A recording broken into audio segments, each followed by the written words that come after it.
Good morning. Ho'oponopono. How's everyone doing? Right now it's about 6:56 a.m. I'm in my process where I am on my way to work, where I am currently employed as a healthcare worker. As many of you may know, there has been a mandate. It started in Washington through Governor Inslee, and then has later changed to be a national mandate. And it's been interesting to say the very least. First, Washington State brought back the mandates for the mask, where even if you were vaccinated, you were still required to wear a mask. And that has also been interesting, especially while my hometown, my home state, everyone is gathering and coming together and being a community and not being afraid or experiencing any form of idolatry. However, that's also not true. I am partially correct.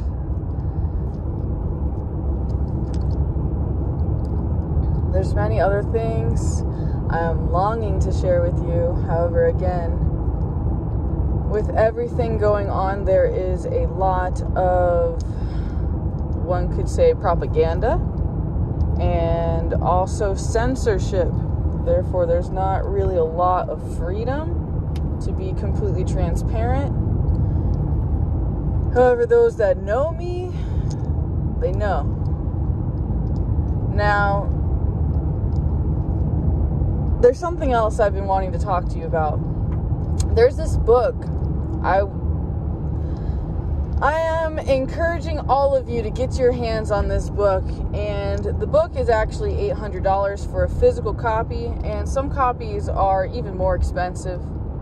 You can get a free copy through PDF version, and if you're interested in that, you can send me an email. My email is wewanttrina@aol.com. That's WEWANTTRINA@AOL.com, and I will happily send you the PDF. From my understanding, it's on an official website called archive.org or something like this. I am not certain if that is the official website that one can grant access to select documents. However, this book is called Survival of the Wisest. It is written by a gentleman by the name of Jonas SALK, who is very open about his interest in eugenics and modifying the RNA using injections, and also a very open proclamation or idolization over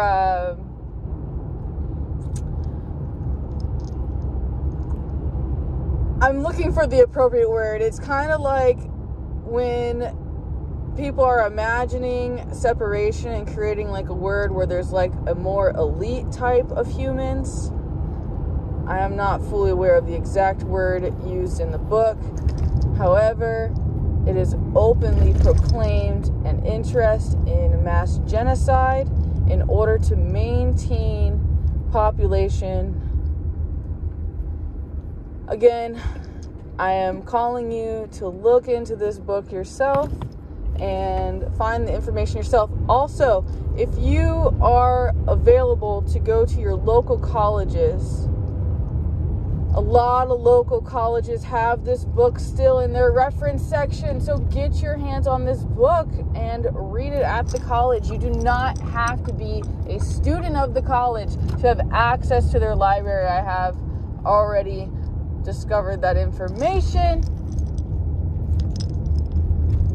So I will again encourage you to consider the option of looking at this book while it is still available to you as an option, to have a conscious awareness of these circumstances. Again, the book is called Survival of the Wisest by Jonas SALK. There's another book called The Impact of Science on Society. I think his name is Bertrand Russell. He also discusses using injections and diet, which we are all very aware of. HEK293, human embryonic kidney cells that are inserted into the food to create an electromagnetic stimulation of the tongue to create a addiction type pattern where we want more of this chemical. And these products are very clear on their packaging that these products are made in a chemical engineered laboratory, or also called genetically modified. You can check your food packaging and look for the term natural flavor. If it's real vanilla bean, it's going to say that. If it's not, it's going to say vanilla flavor or ginger flavor.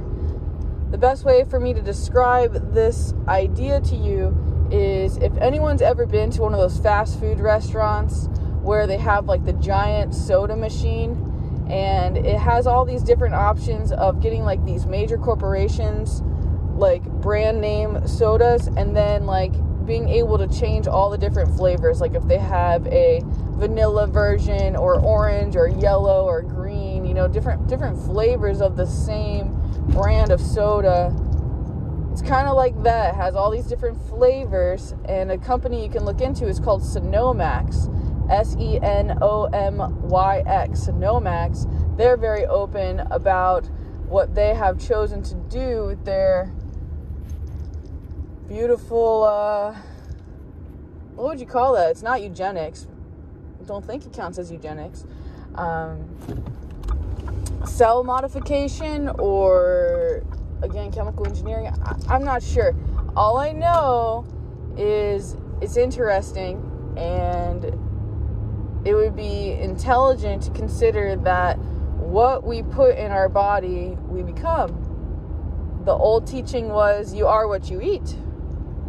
Okay, and anyone that is practicing mindfulness is able to notice, like, when they put certain things in their body, they don't feel so good, or they feel really great after they eat like this, or they do this, or anyone that's tried fasting as well is able to really, really understand this. I have found fasting to be a very strong healing tool, especially in combination with prayer.